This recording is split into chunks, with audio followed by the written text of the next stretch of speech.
អ្នកមានគុណម្ចាស់ជីវិតកូន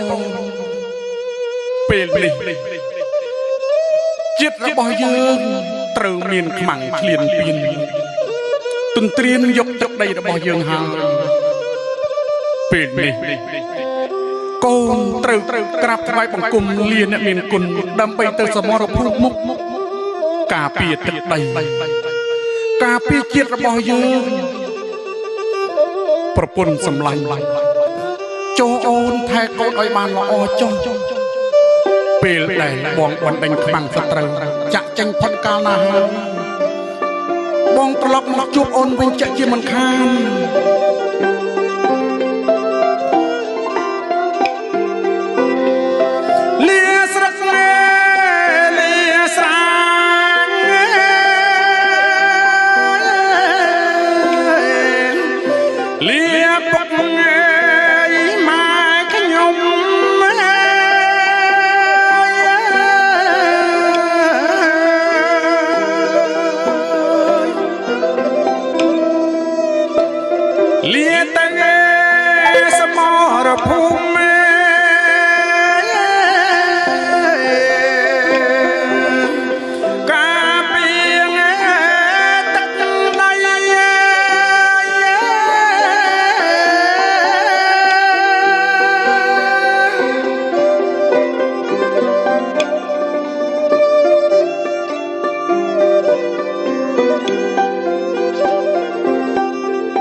យ៉ាងណាក៏ដោយ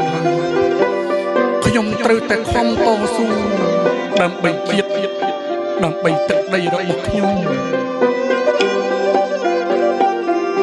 ជីវិតខ្ញុំស្លាប់ក៏ខ្ញុំមិនស្ដាយដែរគោរពមេអរគុណ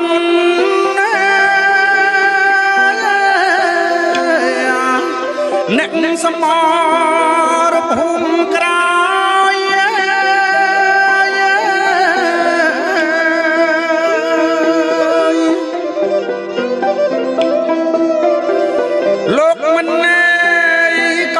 ប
ស្លាប់10មេ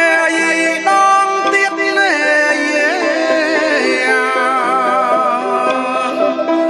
ក៏សឹកណែ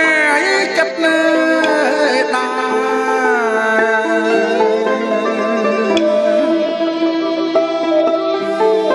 អ្នកមានគុណម្ចាស់ជីវិតកូន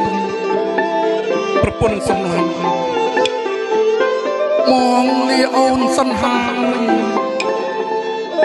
ខ្ញុំស្លាប់មែនពិតតែដួងចិត្តវិញ្ញាណរបស់ខ្ញុំរីករាយណាស់ដែលបានបំរើជាតិបំរើទឹកដីរបស់ខ្ញុំ